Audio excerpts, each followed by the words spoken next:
मैं जल्दी से पूछा, अगर किसी को मेरे सवाल का जवाब है तो मुझे बताइएगा।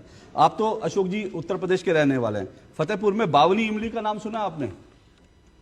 बावनी इमली, फतेहपुर में, उत्तर प्रदेश में। सवाल पूछिए, सवाल बावनी इमली का नाम सुना आपने?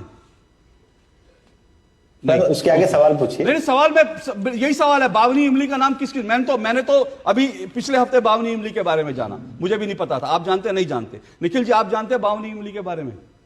नहीं जानते। अब विजय कौशिक जी आप जानते हैं?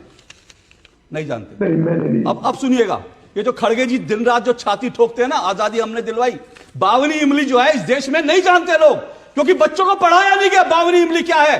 कांग्रेस का जब तक जिस सबकी आवाज बंद कर दीजिए, आवाज बंद कर दीजिए, आवाज बंद करिए, आवाज बंद कीजिए, मुझे अपनी बात कहने दीजिए।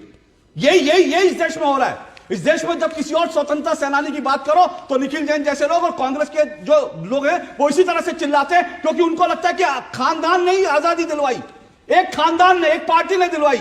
अब मैं आपको बताता हूं बावनी इमली क्या है।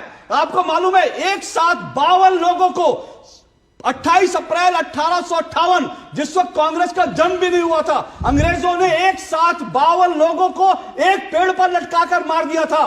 स्वतंत्रता सेनानी थे।